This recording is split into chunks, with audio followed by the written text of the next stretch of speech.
It's 6 o'clock, so we'll go ahead and open the meeting. We do have a quorum, and thanks to everybody for being here tonight. First item on the agenda, consider approving the minutes from October 13th and to sign the disbursement warrant. I move we approve the minutes. Sign the warrant. All those in favor? Second item is Ed Roderick. You want to introduce this, Gary? Sure. Well, we have Ed Roderick here. He's asked to be on the agenda. We also have Dan Duperi, who's the chairperson for the planning board, and Dave Savage, our code enforcement officer. Ed, having said that, I'm going to hand the floor to you. Thank you. I attended a meeting of the planning board on September 21st, 2021, and was very, to say the least, very disappointed how it was operated. I came up here to inquire about a piece of property next door to me that was being used in a residential area, according to the comprehensive plan that would have been, as an industrial lot. I did not know that the guy that was building this was also on the planning board, and his surveyor was also on the planning board, and it was a kangaroo court. It was a pre-done deal. Nothing to say about anything. We were told that by the code enforcement officer that we would have a letter of intent, whatnot, and a meeting set up to listen to it all. And we never got that. We was told that twice, 3 times actually. We was on the phone, believe it or not. Very, very unprofessional in my book. He also took payment from this person that's building the lot over there. And that person's name, I guess, is Sean Stevens. Like I say, it was very disappointing the way that was run. I was told that the comprehensive plan, quoted the chairperson, stated the comprehensive plan is not part of the review process. Do we have a comprehensive plan? We have a comprehensive plan, Ed, but there's no zoning in the town of Oakland. I know that. That's why we had the comprehensive plan. The comprehensive plan is basically a wish list over what we want for the town. Then it's a waste of time and money. I don't even believe that the comprehensive plan states anything in there about zoning, because that's not part of the wish list. Was it? Well, originally, when I was on the town council there, it was situated in sections of town where it would be residential and where business would be located. That's why we've got a business park. That's why we've got Kennedy Drive up there. We've got a lot of places you can put a business besides putting it in the middle of a residential place. I mean, I assume my taxes are going to be cut in half. A piece of land is for sale next to an owner in the town of Oakland. If they don't want a business to be built in there, that the neighbor has all the right in the world to buy that piece of property. Had I known that was going in there, I would have. There's absolutely nothing that you could have done, or I could have done, or the town could have done to prevent Sean Stevens from purchasing that piece of property to put a facility in there. It's just, I went through the process. You know, Okay. your accusations about my code enforcement officer taking payment from Sean Stevens. It took a payment of dirt, Phil. It's still a payment. It's Let's talk about not that kosher. for just a second. Let's talk about that. We have a gentleman over there that's hauling fill out of that place, and he has a choice to haul it across the road for very little money, or he can haul it down the road and pay money for fuel and labor to go and haul it down the road. I agree with you. I agree with you 100%. However, sitting on a committee like that, it doesn't look kosher. It looks a little funny. There's nothing illegal over That's- what's occurs. Maybe not. Maybe not. I'm just saying it doesn't look kosher. It's not a good situation to do that. It could have been any other thing. It didn't, not necessarily a fill. I was also told that he didn't need to call DigSafe. Dave told me that. And so did the council chairman, whoever. And all of them agreed. You don't have to call DigSafe. Well, I called the federal DigSafe. They said they heard my story and whatnot. They transferred me over to the state of Maine DigSafe. It is the law. Anytime you move dirt, there's a lot of things involved. Anytime you move dirt with machinery, it requires DigSafe. Also on public land, not on private property. Private property. I've done it 3 times. Your choice. They come over and you might want to check that out. Okay, so there is, I know it's a done deal, but I'm just saying that maybe there should be, I don't know how many other deals have been done in this town along the way. I was sat on the thing there. I know we've gone through a police department, we've gone through embezzlement, we went through a road foreman, and so on and so forth. I'm just saying that if we're going to have this comprehensive plan, which I don't think there isn't one. I mean, you can do anything you want anyway. I can do anything I want. Evidently, that's the way it is. I don't agree with it, but apparently that's the way it is.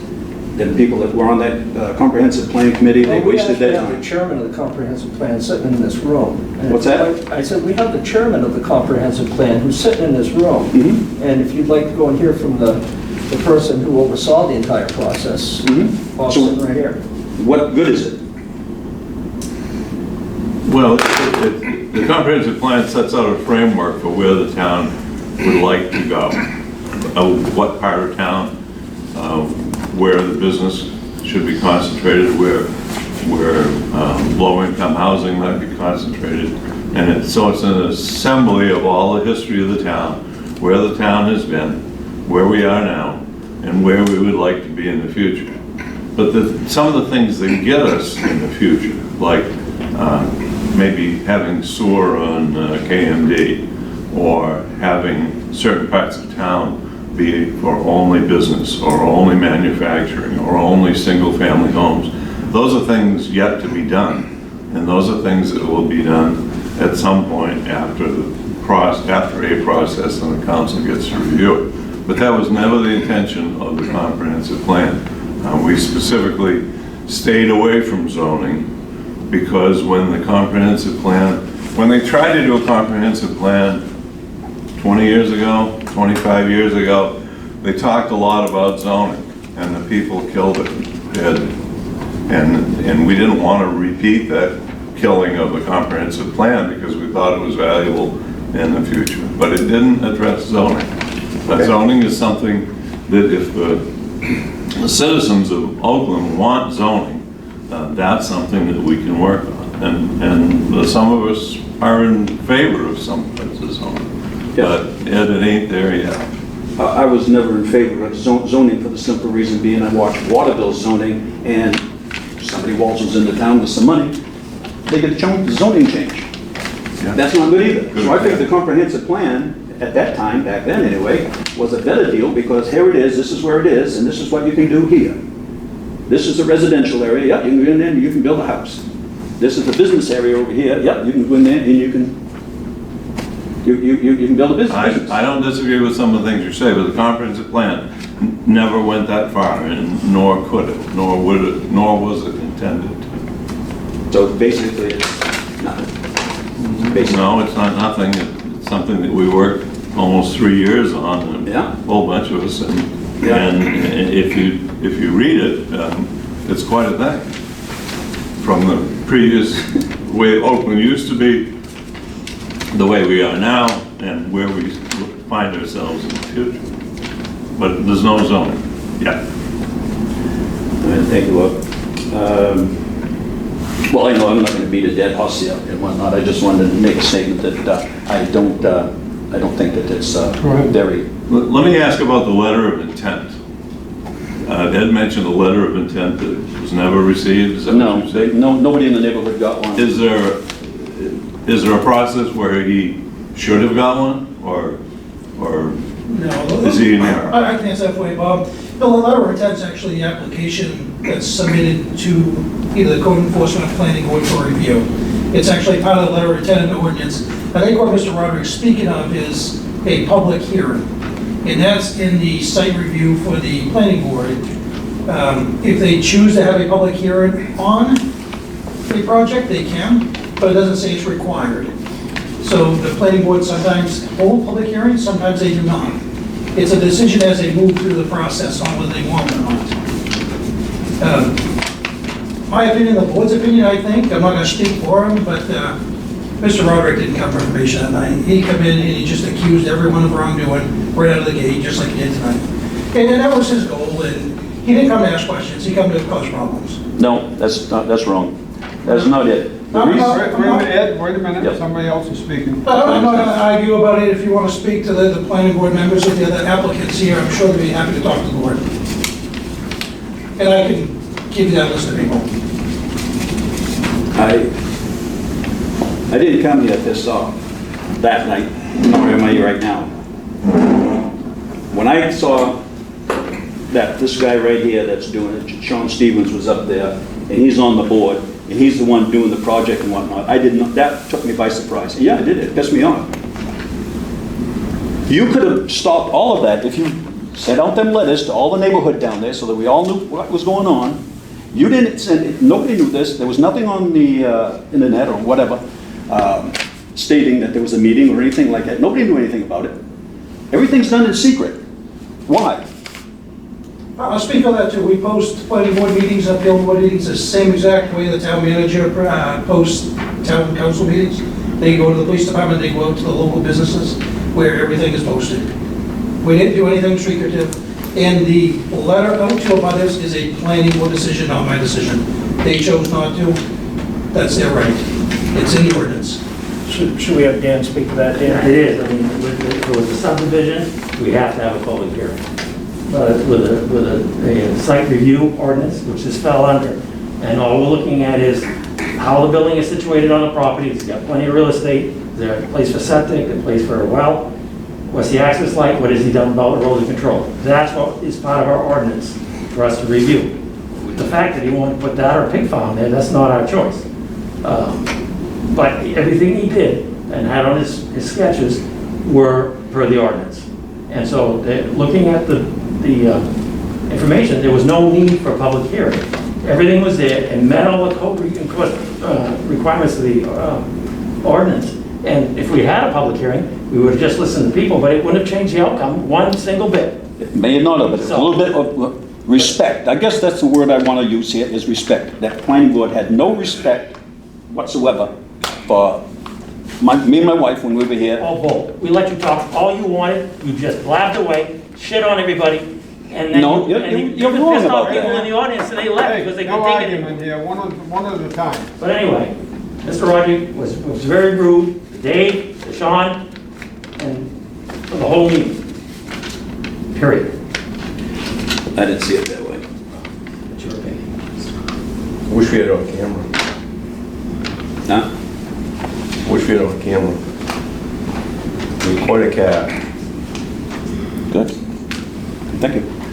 We should just round up some money and buy you out and send you out of town. I think we. I went out of town. I think we've covered that, Ed. I think we've covered it. We've got your... Yes, like I say, I'm not going to beat a dead horse here tonight. I realize it. I just want to make my point to you, that I think maybe an audit should be done through the state and find out exactly how many projects. It appears that they followed the laws and regulations of the town of Oakland when they did this, so we'll go on to item 3, review and consider a universal meeting room use policy. And we have a copy of your suggestion here, or example. Yeah, I actually met with Don, I think it was yesterday, and we discussed a couple of items on this, and one of them that he brought up was the town residents. I did talk to Jan about that as well, and I think it's... Thank you, Dan. Yeah, thanks, Dan. I think it's important that we do leave that on there because they are the taxpayers, so if we have a room available and somebody needs to use it for whatever, I don't think it's a bad idea. You know, and the other thing that was questioned about, you know, how we reserve the room, I know that Dave Broder had mentioned something about having an electronic option on the town website and people could check it. This system that we have actually works. You know, the thing is with the website, it's constant upkeep for us. To go and have something that we have to go in here and update daily or weekly or whatever, it's just one more thing that we have to deal with. So personally, and I think Jan feels the same way about this, we can leave it just as it is. The town fire station has a whiteboard in the chief's office. The deputy chief has one in his office. So if they call Jan or I, we can direct them to the two places. Or, I mean, most of the time people are coming in here, the overflow seems to be going over there now. The whole purpose of this is to set priorities, who gets the rooms first, and then cleanliness. And I have to say that we have not had any issues to date that generates a need for this ordinance, or this policy. This is something that we're just trying to make sure that we have, because things are starting to pick up again. Okay. I think it's good to have a policy that Mike and Dave can use if somebody comes in and asks questions. It's good to have a written policy that if somebody questions why they can't have it for some reason, I think it's good.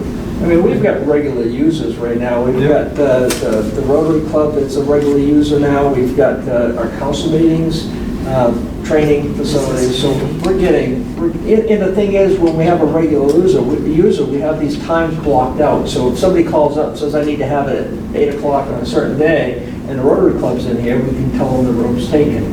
Yeah. And we try, even with the council, we try to get those times ahead of time so people can. Right. Huh?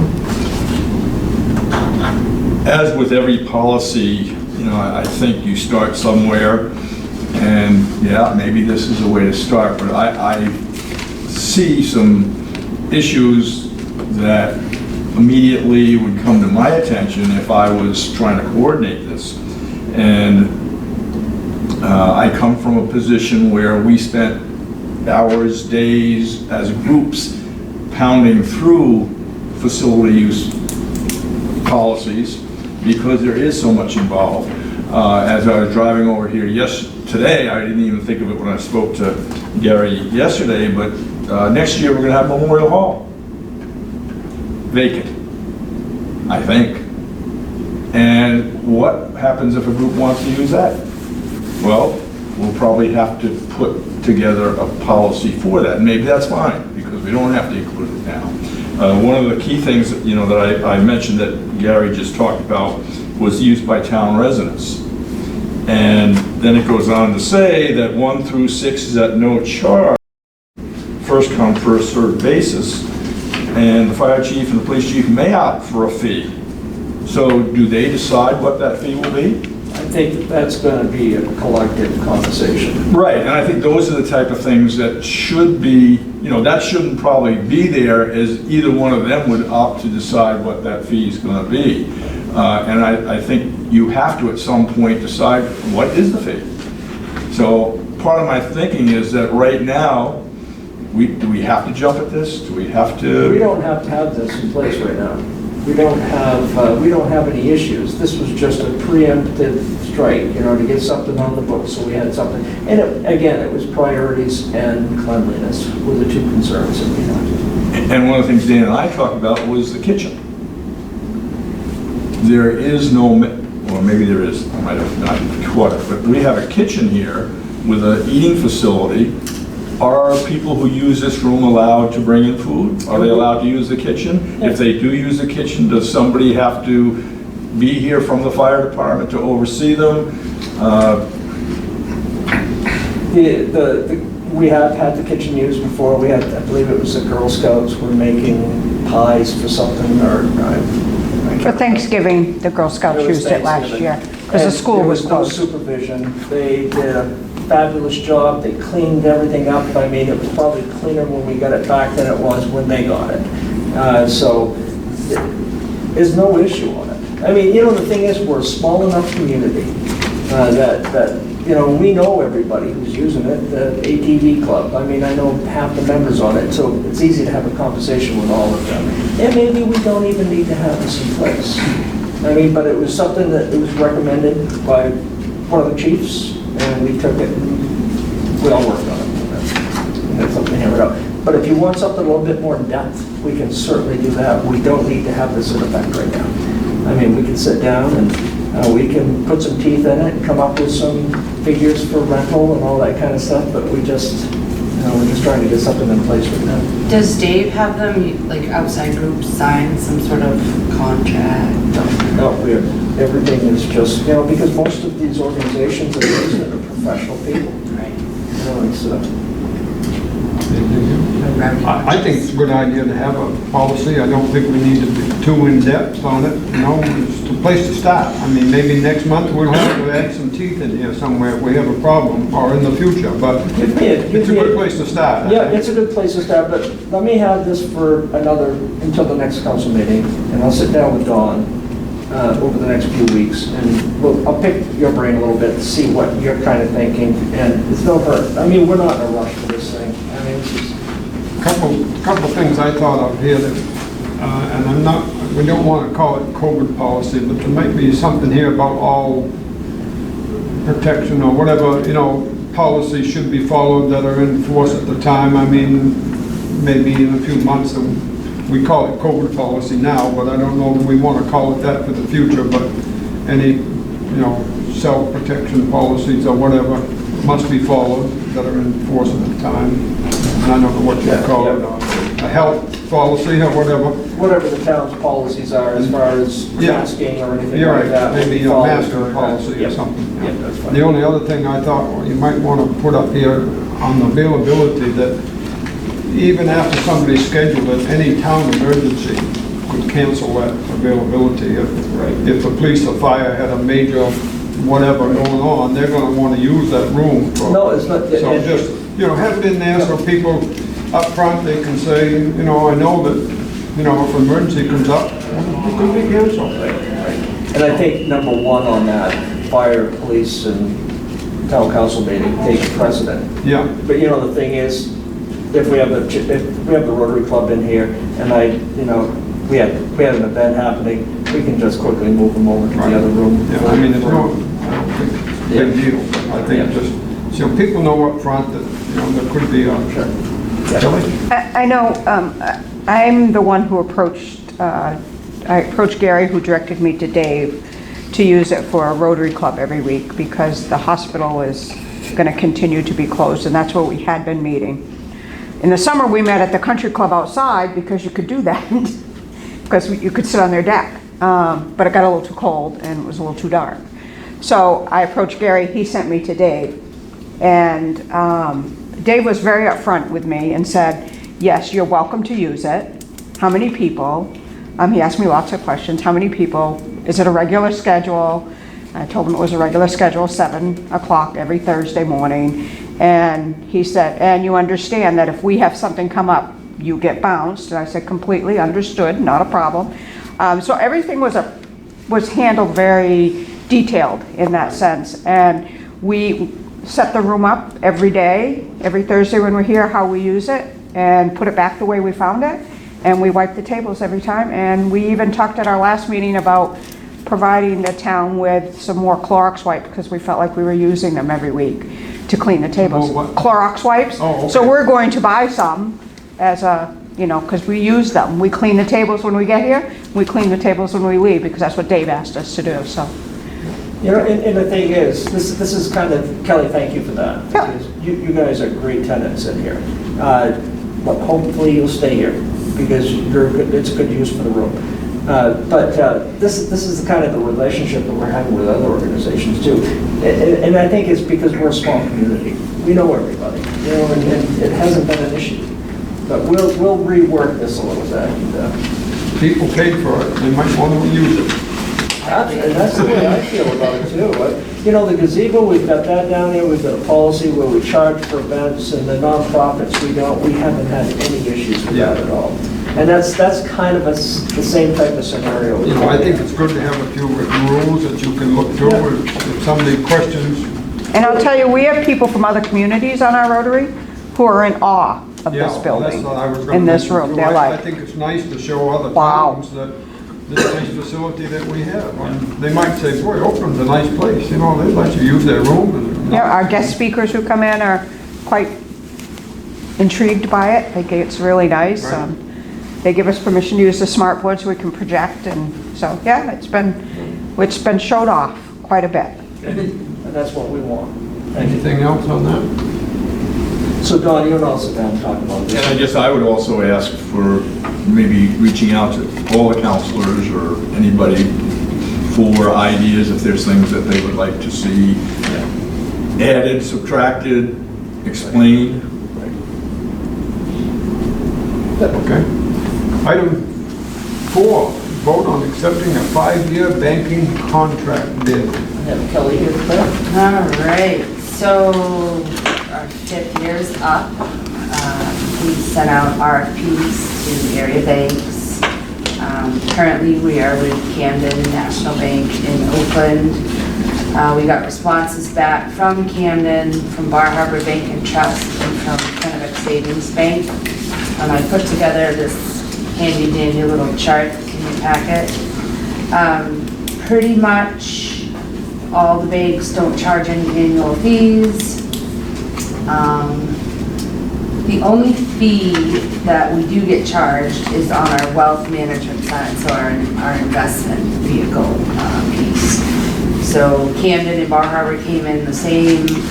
Kennebec Savings was, and I even called and double checked. I still don't understand why they were so high. But, and I made this chart based on what I thought was the most important pieces. I mean, they all have online banking, they all have positive pay, they all have ACH capabilities. They all have insured cash sweep accounts, which it's, all our money is spread over like a whole bunch of banks across the US, so that it's all FDIC insured at $250,000. But the money's swept in and out of our operating and our payroll accounts every night. So those have steady balances. Currently, we're at 0.25%. With Camden, they've stayed the same, and actually the Federal Reserve sets that interest rate. So once it goes up, we'll go up. If it goes down, we go down.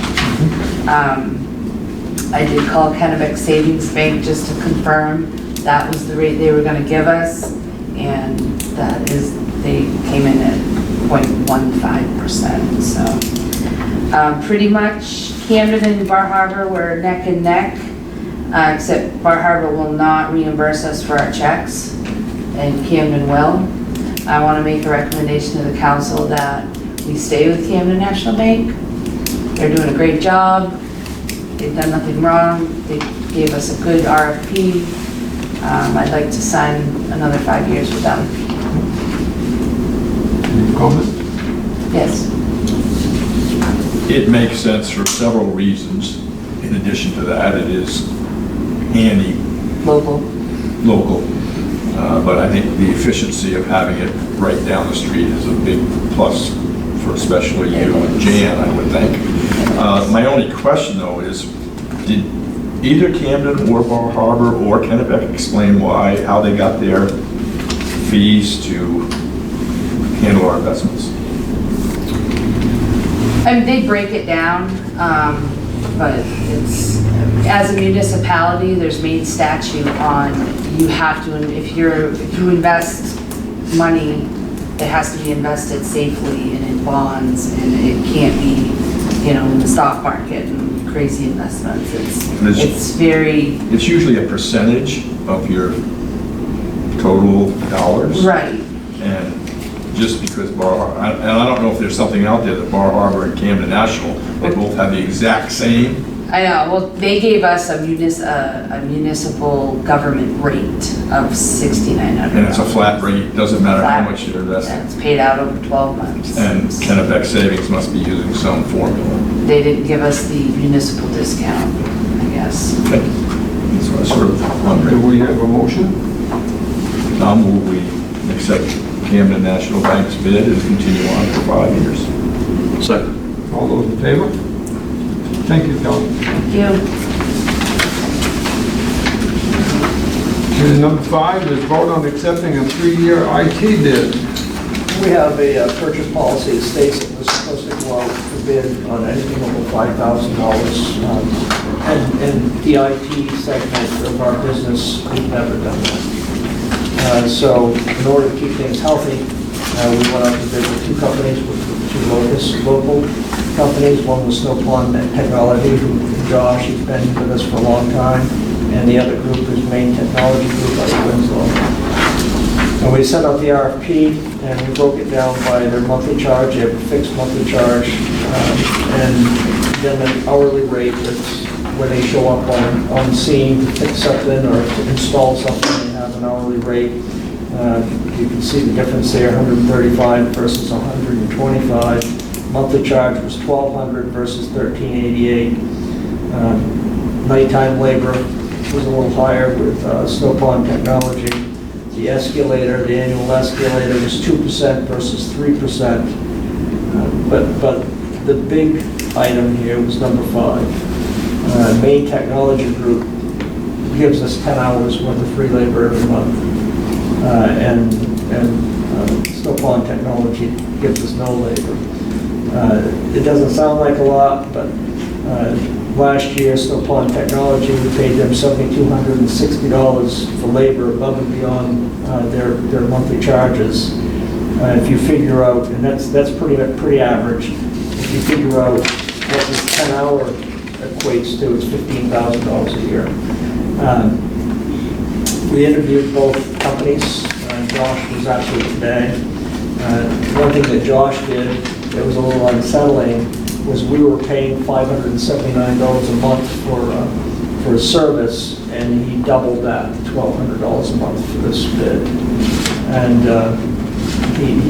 I questioned him over that, and he said that he was planning on doing it anyways, but this was a vehicle for him to make that move. Based on what we're looking at here, I have to recommend that we switch IT providers to Main Technology Group because the 10 hours for the labor. And it figures out to, on an average year, figures out that if we get the 10 hours worth of labor, it's actually going to save us $417 a month with the labor included. Any questions? $5,004 a year. Yeah, you lost me. They're willing to give you 10 free hours, A month. and the hours are $125 an hour so that's $1,250. How do we? a month. $1,250 a month. 10 hours a month, free. Oh, monthly, oh, Monthly, yeah. bingo. Sorry, I read that. I thought it was a year. Yeah. So if you figure out the math, what it does is we actually save $5,000 a year by going with Main Technology versus staying where we are. And all of that, the monthly labor above and beyond the monthly charge is for new software or? Well, if we call up, we have an issue, and something's not working right. Server breaks, or, We have a lot of issues. We have a lot of old equipment or? yes, we do. Yes, we do. And everything's starting to break. We'll be addressing that during some of the next budget season, some of it otherwise. I'm good. Any questions, no?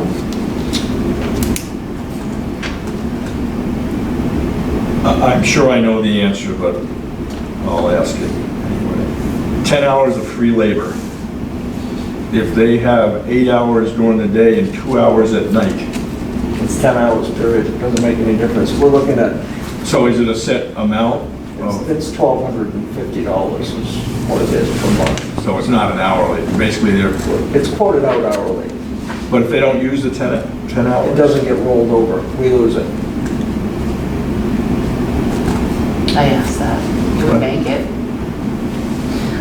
So do we make sure we get 10 hours a month? Yeah, I don't know. We're running I don't know pretty if we're smooth right hanging around for now. hours a month, we don't need them. If we had more old equipment, we could get more service. Correct. There you go. We're heading that way. I'll make a recommendation that we move to Main Technology. Do we have a motion? So moved. All in favor? Thank you.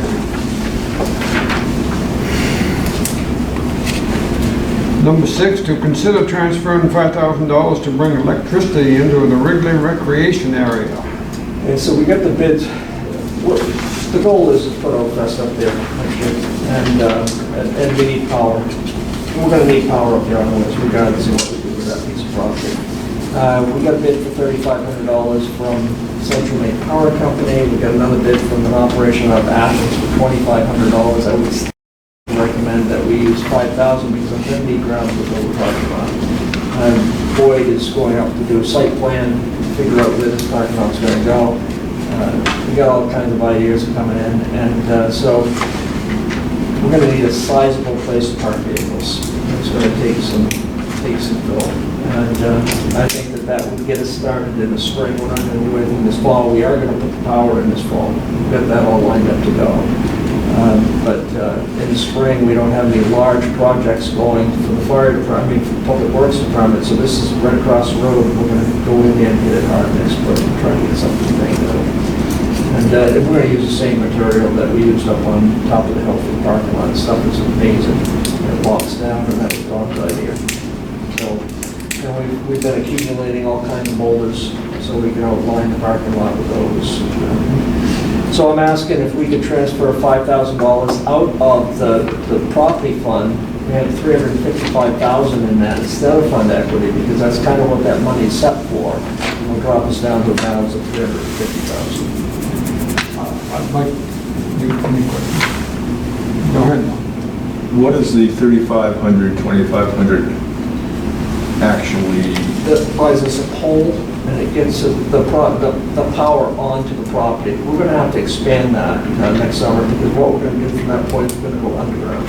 We're gonna bring the power up to the back wood line that separates the two fields. And I'd like to run it down the length of one of the fields and ways, because we're gonna have food trucks up in there, they're gonna need electricity.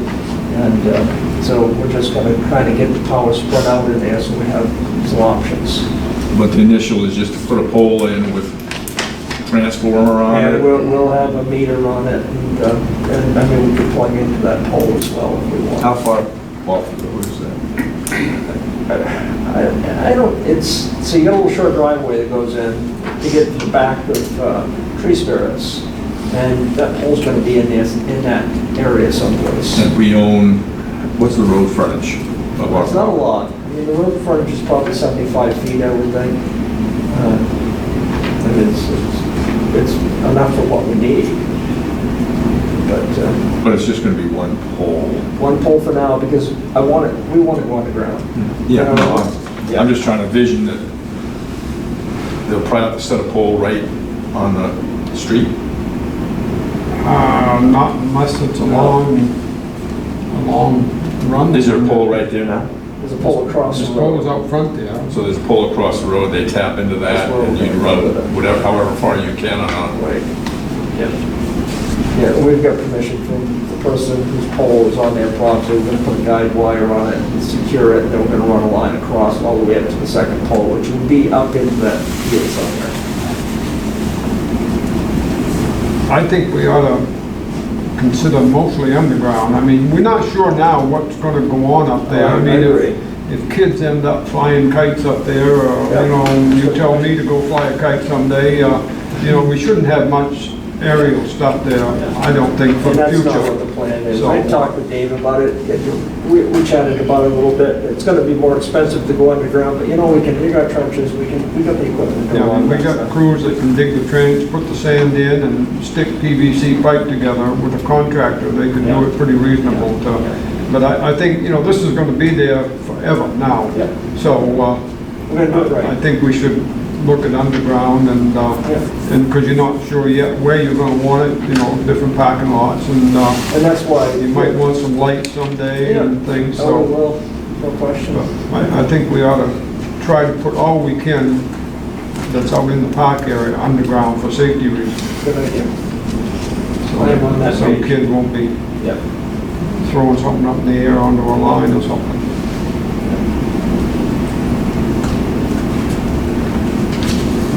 I move we authorize transferring $5,000 out of the fund, whose name I can't remember, into the, to be used for electricity at Wrigley recreational area. I'll second that. All those in favor? Number 7, to sign the sewer commitment. Jan, did you send that around already? You have it right there. Got it, okay, good. You wanna do that? Number 8, go ahead, Gary, on number 8. Yeah, Jenny has been assembling her board of assessment review committee. And she's putting some new people on it. I'm asking you to appoint Alan Breton as a first alternate. and Tyler Backus as a second alternate. What was The this Board committee? Assessment Review. Oh, Board Assessment Review, Yeah, it's okay. on one of Ginny's boards. And I will just note that Alan Bretton's term would be through 2023, and Mr. Backus would be through 2022, to keep them staggered. Alan would be the first alternate, and Tyler would be the second alternate. Do we have a motion on that? So moved. Second. All those in favor? Number 9, to appoint Julie Kern as a regular Board of Assessment Review member. And I don't know. And her term expires in 2023. I move Julie Kern as a regular member. Second. All those in favor? Managers report. November council meetings. I'm going to make a recommendation that this would be the only council meeting that we have this month, unless I need one, and I'll get in touch with you. And, Our next meeting is regularly scheduled the day before Thanksgiving. Jan has to make our pies that night, Nice, so that's right. I will go along with that. and then on December, I'm going to recommend at this point in time that we keep our 2 December meetings as scheduled. And that would be on December 8th and on the 22nd, Christmas week, unless something changes. I'll have a better feel for that on the 8th, and what I'm going to have from agenda we may end up only having 1 meeting, but I have an evaluation that we have to squeak in here sometime. And I'm thinking that on the evaluation, we can set up some kind of meeting so you guys can talk about me, and then maybe do it on the 22nd or whatever you want to do. And that's why I would keep that. And I mean, we could just have an executive session for an evaluation on the 22nd or any time that week. It doesn't have to be on the 22nd. Or the week before. Say that again. Or the week before. Or the week before, whatever you want to do. Absolutely. So the 8th for sure, the second week in December. We'll keep it scheduled for the 22nd unless something changes. Okay. And that's all I have for you. And you have on here some upcoming meetings. Yeah, Let's see, this is 11/8, that one's gone by. We've got Memorial Hall Committee meeting on 12/1, and Downtown Development meeting on 12/15. And council is invited to any of those. If I have more than 3 of you showing up to one of these meetings, I do have to file that as an official council meeting. So just keep that in mind, but I do encourage councils to come to these meetings. These are the Memorial Hall one. This is going to be another long-term project, like comprehensive planning project. Department fire, we can talk about the Department labor study a little bit.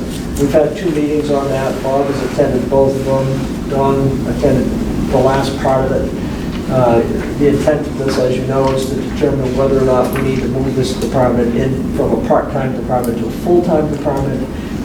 We also discussed a little bit with Tim Beal, who's the executive director for Delta. There's some changes coming, and the changes are going to change the equation for the town of Oakland. And just to kind of, I mean, they're in a hard spot right now. They've got towns buying ambulances, and it's cutting into their revenue pie. And we've got our neighboring city over there that's looking at this as possibly an opportunity. And if they grab this and make this happen, then I can pretty much guarantee you that it's going to change the financial equation for the town of Oakland, and it's going to cost us. As a matter of fact, yesterday I had a meeting with 3 of the town managers and 3 of the fire chiefs. Dave Brewer happened to be sitting in here. The city of Augusta provides transport for neighboring towns around them. They charge $18 per capita for this transport. So what that equates to for the town of Oakland, and I mean, all these towns talk, so, you know, if Augusta's charging $18 per capita, it wouldn't surprise me to see that happening next door. You're looking at $130,000, $140,000 a year additional expense for a service that we're getting at no charge right now. I mean, Delta is a regional operation, and I've never had a complaint with them. And I'm really sick to my stomach that you're going to see this place go by. And that's the writing on the wall on this. We're meeting with We're meeting with Daley, Stephen Daley, next Wednesday over in Fairfield, so we can at least find out some facts over what's going on. And he was very resistant to meeting with us. I mean, he turned me down yesterday. We got on to him today, and he's changed his position, so he's going to come meet with us. So we want to know what's going on that, because it's going to cost us all money. And it's going to cost us a lot of money. I think it's a shame for all the work that's been done for years and years. The legislature and everyone else is pushing us to regionalize things to make it cheaper for all the towns if we all work together on something. And I had this nice working ambulance service, and they're splitting it up like that for selfish reasons. I think it's a shame, but that's nothing we can do to run Waterville. Don, did you? To keep going on, we're paying them more and more money over there. Yeah. It's a great business model. Brings their taxes down, brings us up, makes playing field even. It was a great service they provided, and we didn't have to pay outside of it, additional for it. Well, when you get cities like the city of Waterville jump in the middle of the fray Yeah. and decide that they can reduce their cost by increasing our cost, Right. then the wheels fall off. The regional concept goes away really quick. Yes. And it's a service that you absolutely have to have, because if you or your loved one has a heart attack at 2 o'clock in the morning, you damn well want to have somebody there to take care of them, and you can't say, well, gee, we don't have anybody tonight. So you have to do it, and based largely on what Waterville does with Delta,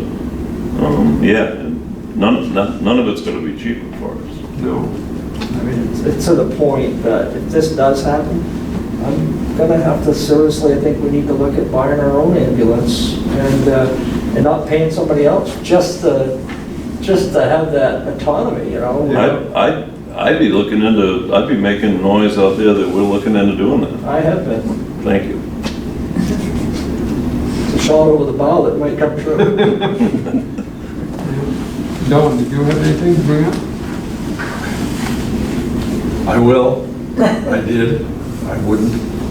I'll just update you a little bit on the dam committee, just so you can, it's budget time coming up. Basically, Speaking of money, for those in the audience, we are a regional committee. The Belgrade Lakes Dam Association, it's a state authorized, mandated group. The state says you will have a committee and you will take care of the dams that fall in the Belgrade Lakes. And there are all sorts of regulations that we have to go by as a committee. We have to lower the dam at certain times, we have to raise it, we have to keep so much water running out of it, we have to repair them. And probably 90% of our time is spent on making sure the dams last and don't create massive issues. And I think they've done a good job. The town supports them. It's proration by the number of miles of shore frontage you have on the lakes. So Oakland, Belgrade, Sydney, Rome, Mount Vernon, and Sydney are the members. And each town contributes a percentage of the budget based on their shore frontage. So it's fairly fair as far as, the towns that have the most shore frontage probably have the most money coming from the valuation. They're paying a little more. Belgrade pays more than most. I shouldn't say they don't gripe about it. I don't know if they do or they don't. But we've done a good job. We added Sydney and Mount Vernon 2 years ago. Before they weren't part of it. They didn't pay any monies towards it. They now do, which means our allotment has dropped over the last couple of years. Not necessarily the dollar amount, but the percentage amount. And the reason the dollar amount hasn't dropped is because we had some major dam renovation problems. We still do. Every year, something has to be done to one of the dams. The Wings Mill Dam has had a lot of work. The dam that's between Long Pond and Great Pond in the town of the village of Belgrade, that's had a lot of work, and that needs a lot more work. We have the Mesalonsky Dam, but we have no control over that one. That's owned by the power companies. They're not regulated the same way the other ones are. They have to maintain the dam, but they also control how much water they let in and out based on their electric needs. McGraw to Salmon, the dam is in Belgrade. There have not been a lot of major needs there. There will be some. So over the last few years, we have had to budget more money because we had some immediate projects. We've always tried to keep enough money on hand, so if we had an emergency, we wouldn't have to come back to the towns to ask for money at that time.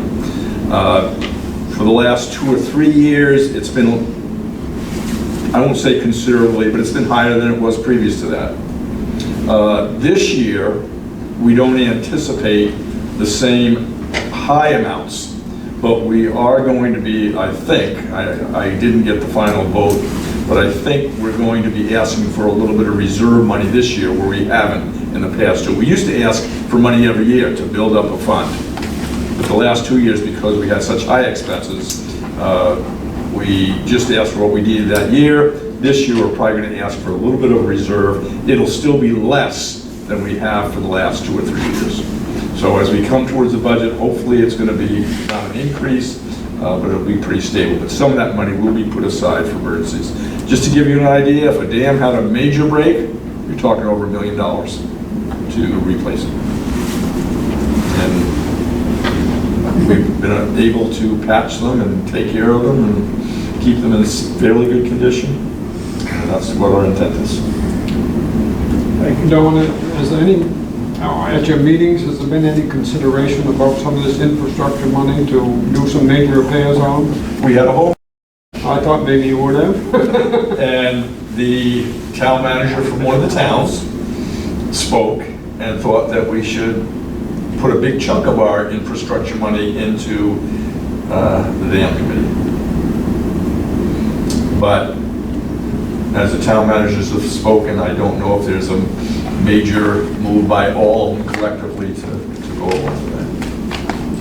I think it's very important to control the water level. I mean, that controls the valuation of all that lakefront property if you can keep the water level where it belongs, so. Thank you. Bob, anything? What about the county? Has anybody thought about approaching the county for? The state has, in law, given the responsibility to local dam committees to maintain. But the county has a lot of that ARPA. 23. Oh, yeah, I'm sorry. I thought you meant in them. No, that would be good too, but And they don't know I'm what to saying do, about they money. don't know what to do with it, they got so much, but. somebody ought to ask. What about the Memorial Hall Committee? Do we have a committee now? We do have a committee, we actually got a healthy committee. Okay. We've got some solid people on there, and yeah, I hope that we can hold them all together. Good. When is that next? The first meeting is going to be on December 1st. Okay, that's. Yeah, at 4 o'clock in the afternoon, right in this room here. Anything else amongst the council? Yeah, I just want to say I apologize if I offended anybody here tonight. I don't agree with it all, but I can accept it. And good luck to you with your future stuff. Kelly, any? Sean? Pat? Well, that's today. Donna? We moved to our new facility today, and we had a great time. Oh, good. Eric led us in bingo. Anybody make any money? $20. But she immediately donated it, so that was In the church? Anything?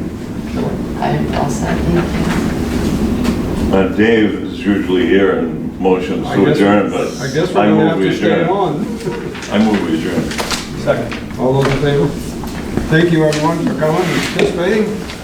Again, the sewer thing is right here. Thank you, up and down. Is the downtown committee doing anything for the sewer? Maybe someone.